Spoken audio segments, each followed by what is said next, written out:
बच्चे हो जाते हैं ना। अपने घर में शिव जी की पूजा हो रही है तो अपना शिव जी के प्रति अट्रैक्शन रहेगा, विष्णु की पूजा हो रही है विष्णु के प्रति। अब मीराबाई के घर में कृष्ण भगवान की पूजा हो रही है तो मीराबाई को कौन से भगवान अच्छे लगेंगे? कृष्ण। तो टाबर थी तभी अपने दादाजी के साथ में मंदिर में जाया करती थी। एक दिन दोनों मंदिर से पूजा करके दादा पोती बाहर निकल रहे थे और इतने में वहां से एक बारात निकल रही थी। बारात निकल रही थी तो राजा रुक गए, राजा दुदाजी राजा थे वहां के, रुक गए, बारात निकल जाए फिर चलेंगे अपने घोड़े वोड़े लेके। तो मीराबाई ने बच्ची थी तो स्वाभाविक उत्सुकता से पूछा कि ये इतने लोग क्यों इकट्ठे हो गए, ये क्या है आज भाई? तो उनका ये आज बारात जा रही है। किसकी बारात जा रही है? घोड़ी पे दूल्हा बैठ के जा रहा था। तो ये देखिए जो घोड़ी पे बैठा ये दूल्हा है। नए कपड़े क्यों पहन लिए इसने? इसकी शादी है आज। किससे होगी इसकी शादी? नाम बताया, वो फलाने जो दीदी है उनके साथ शादी होगी। यूं बच्ची ने पूछते पूछते पूछ लिया मेरी भी शादी होगी? तो कहा हाँ तेरी भी शादी करेंगे। मेरा दूल्हा कौन होगा? तो दादाजी को लगा यार अब बच्ची को क्या जवाब दिया जाए कि होगा तेरा भी कोई दूल्हा होगा, नहीं मुझे अभी बताओ कौन होगा। तो उन्होंने लगा क्या नाम लिया जाए, तो भगवान कृष्ण के सामने खड़े थे तो कहा ये है तेरा दूल्हा। मीराबाई इस बात को सीरियस ले गए। मीराबाई भगवान कृष्ण को अपना पति मानते थे। शादी हो गई, यहां मेड़ता रहे तब तो ठीक है, भगवान कृष्ण वाला माहौल था, घर के अंदर पूजा करते रहे। शादी करके जब मेवाड़ गए तो मेवाड़ वालों में तो भगवान कृष्ण का इतना था नहीं, वो एकलिंग नाथ की जय बोलने वाले लोग सारे के सारे वहां पे। पर मीराबाई ने जाके भोजराज जी को कहा, अपने पति भोजराज जी कहा कि भाई देखो मेरा सांसारिक दीन दुनिया में कोई लेना देना नहीं है, मेरा इस संसार में कोई मन भी नहीं लगता है, मेरा एकमात्र मन लगता है तो कृष्ण की भक्ति में लगता है, मेरा तो गिरधर गोपाल दूसरों ना कोई। तो मैं ये कृष्ण भक्ति करना चाहती हूँ, क्योंकि अब संसार में जन्म लिया एक मानव के रूप में आई हूं, इसलिए शादी ब्याह ये सब काम भी करना ही है, लेकिन फिर भी ये कोई गृहस्थी मेरे संसार में मेरा कोई है नहीं विश्वास ज्यादा। भोजराज बहुत भले आदमी थे, भोजराज जी ने कहा कोई दिक्कत नहीं, आप तो अपने भगवान की भक्ति किया करो, आपको इन सांसारिक चीजों में पड़ने की भी आवश्यकता नहीं। तो उन्होंने खूब सपोर्ट किया मीराबाई को। इवन कहते हैं कि भोजराज का साथ वाले दोस्तों ने यूं कहना शुरू कर दिया कि यार भोजराज तुम्हारी जो पत्नी है वो तुमसे तो कम प्यार करती है और भगवान कृष्ण से ज्यादा प्यार करती है। पत्नी अपने पति को प्यार करे पर वो तो यार भगवान कृष्ण को प्यार करती है। भोजराज जी ने दिन उनसे कहा कि यार तुम ये भी तो देखो कि मेरी पत्नी से प्रेम के मामले में मेरी टक्कर डायरेक्ट भगवान कृष्ण से है, यदि मैं जीत गया तो भगवान कृष्ण को हरा जाऊंगा और हार गया तो भगवान ही तो जीते हैं, कोई आनिए बानिए से तो प्यार कर नहीं रही, डायरेक्ट भगवान कृष्ण से हो रहा है यार, अपने टक्कर उसको दे रहे हैं, इसके अंदर क्या बड़ी बात हो सकती है। तो अटूट ही प्रेम किया था उन्हें। तो राजस्थान की राधा कहते हैं हम, क्या कहते हैं? भोजराज जी की जल्दी डेथ हो जाती है, 1522-23 के आसपास में भोजराज जी की डेथ हो, सांगा से पहले ही भोजराज जी की डेथ हो गई। मध्यकालीन रीति रिवाज क्या कहते हैं कि मीराबाई को सती होना चाहिए, पर सांगा बहुत भले आदमी थे, सांगा का नहीं नहीं भाई भगवान की भक्त महिला है, किस बात की सती, आप अपने पूजा अर्चना में ध्यान दो, कोई दिक्कत नहीं है हमें। तो मीराबाई सांगा के जीवन काल में अपने वैसे भगवान भक्ति में लगे रहे।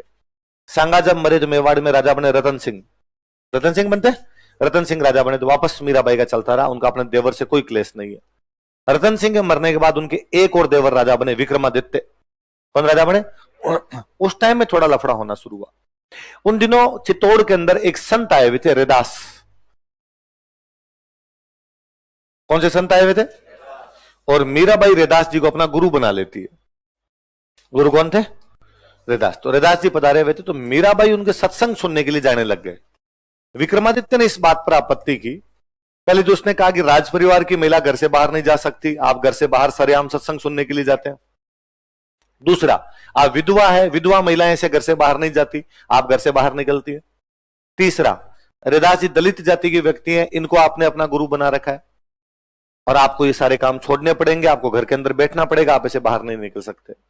मीराबाई ने कहा मैं ये तीनों ही चीजें करूंगी, मैं राज परिवार की महिला हूं उसके बावजूद भगवान की भक्ति करूंगी, मैं विधवा महिला हूं उसके बावजूद मैं तो ये घर छोड़ के महल छोड़ के सत्संग सुनने के लिए जाऊंगी, और रैदास जी एक संत आदमी है, मेरे को उनमें ऊंच नीच जैसा कुछ भी दिखाई नहीं देता, वह कोई व्यक्ति जो ज्ञान की बातें बताए वो गुरु है और मुझे उनको गुरु मानने में कोई भी परहेज नहीं, सब भगवान की संतान है, इनके अंदर ऊंचा नीचा नाप की कोई भी चीज नहीं होती, आपको जो अपना डिसीजन लेना लीजिए, मैं ये सब करूंगी।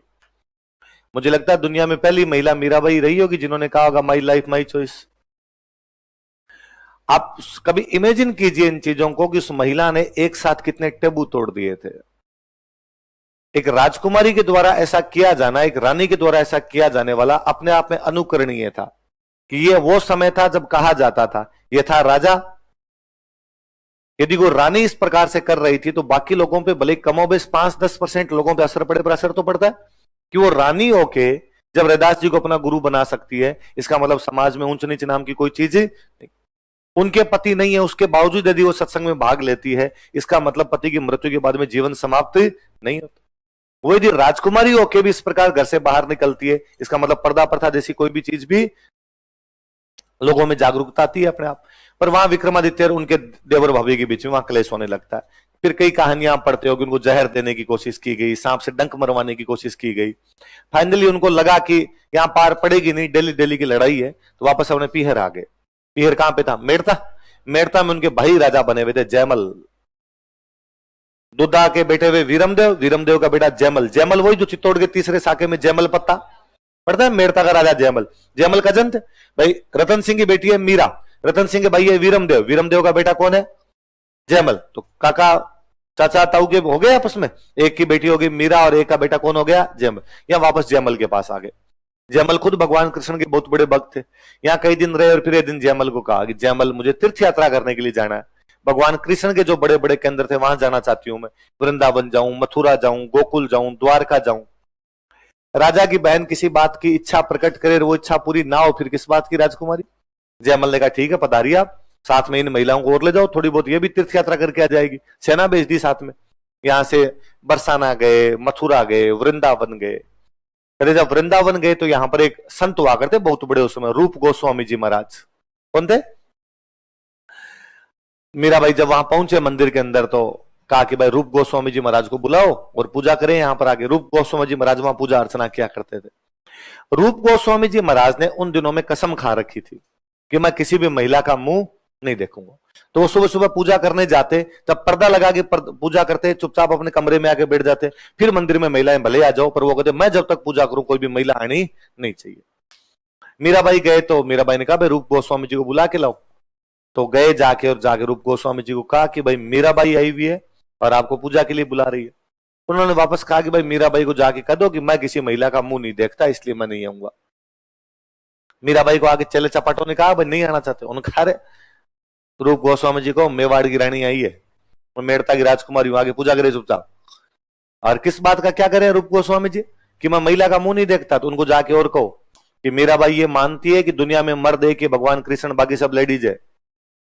मीराबाई को और किसी में पुरुष नजर आता ही नहीं है, इसलिए रूप गोस्वामी जी मीराबाई के सामने आप भी महिला ही हो और चुपचाप आ जाओ यहाँ पे। उन्होंने जाके बाद में कहा कि उसका मानना है कि तुम तो खुद ही महिला ही हो और आगे पूजा कर लो। रूप गोस्वामी जी महाराज ने आगे दंडवत प्रणाम किया था कि किसी की नजरों में यही साबित हो जाए कि केवल भगवान कृष्ण ही है सब कुछ, बाकी में मुझे और कुछ दिखाई नहीं देता है, इससे बड़ी भक्ति तो और क्या होगी। बाद में मथुरा वृंदावन घूमते घूमते चले गए द्वारिका। द्वारिका जाने के बाद में अपने जो साथ वाले थे उनको कहा तुम तो मेड़ता जाओ, मैं थोड़े दिन यहाँ द्वारिका रहूंगी, बाद में आ जाऊंगी। वहां द्वारिका में रहने लग गए। कई दिन जब हो गए तो जब मीराबाई नहीं आए, उस साल मेड़ता में बहुत भयंकर अकाल पड़ा। 1533-34 के आसपास की बात है। मेड़ता में भयंकर वाला अकाल पड़ गया। अकाल पड़ गया तो जयमल पंडित जी के पास गए किसी, और जयमल ने पंडित जी को जाकर कि पंडित जी अकाल पड़ गया, क्या कारण है, कोई तरीका तो बताओ, बरसात हो, लोगों की खेती नहीं होगी, किसान भूखे मर जाएंगे। पंडित जी ने जयमल को कहा कि जयमल जिस जगह को छोड़ के मीराबाई चली जाए वहां भगवान राजी कैसे होंगे? तो मीरा को वापस बुलाओ, भगवान वैसे ही राजी हो जाएंगे, बरसात वैसे ही हो जाएगी। जयमल को भी याद आया कि यार बहन को गए हुए कई दिन हो गए, वापस बुलाना चाहिए। 5 पंडित जी भेजे कि जाओ द्वारिका से मीराबाई को वापस बुला कर लाओ। वो जिद करेंगे मैं नहीं चलूंगी, पर मुझे नहीं पता कैसे न कैसे करके उनको वापस लेके आना है। पंडित जी गए, उन्होंने मीराबाई जाकर कहा भाई मीरा वापस पधारो, जयमल आपको वापस मेड़ता बुला रहे हैं। उन्होंने कहा कि नहीं, अब अंतिम समय नजदीक, अब ज्यादा जीऊंगी नहीं मैं, और मैं अब चाहती हूं कि भगवान कृष्ण के चरणों में मर जाऊं। तो आप वापस जाओ और आप वापस जाके जयमल को दो कि मीरा नहीं आ रही। उन्होंने कहा कि बिना आपको लिए वापस गए जयमल हमें नहीं टिकने देगा, इसलिए या तो आप चलो वरना हम तो खुद ही भूख हड़ताल पे बैठे हैं, आप मरोगे आपसे पहले हम मरेंगे। मीराबाई को लगा कि पंडित जी भूख हड़ताल पे बैठे मर गए तो ब्रह्म हत्या का पाप और लगेगा फालतू, ब्राह्मण मरने का पाप तो डायरेक्टली नरक में भेज देगा, क्या किया जाए। तो मीराबाई ने उन पंडित जी से कहा कि पंडित जी रुको तो एक बार, जब आप इस जिद पे आगे भूख हड़ताल की तो मैं चलने के लिए तैयार हूं, मैं एक बार भगवान कृष्ण के हाथ जोड़ के आती हूँ फिर आपके साथ चल लूंगी। ऐसा कहा जाता है कि उन्होंने शायद जाके यही हाथ जोड़े थे कि सांवरिया मैं जाना चाहती नहीं, जाऊंगी नहीं तो पंडित जी यहाँ भोग हड़ताल करके मर जाएंगे, अब तू कोई रास्ता निकालता है तो निकाल ले। ऐसा माना जाता है कि भगवान कृष्ण की मूर्ति में मीराबाई मिल गई थी, भगवान कृष्ण ने अपनी मूर्ति में खींच लिया था कि मीराबाई की मृत्यु उस मूर्ति में विलीन होने से हुई थी। पता नहीं क्या हुआ होगा क्या नहीं हुआ होगा, पर कहते हैं जब कई देर तक बाहर नहीं निकले तो पंडित जी ने और अंदर जो झांक के देखा तो बाकी पूरी मीराबाई उस मूर्ति में मिल गई थी, उनका दुपट्टा उस मूर्ति में सरकता हुआ जा रहा था। तो द्वारिका के रणछोड़ मंदिर में, कौन सा मंदिर है वो, भगवान कृष्ण की मूर्ति में कौन समा गई थी,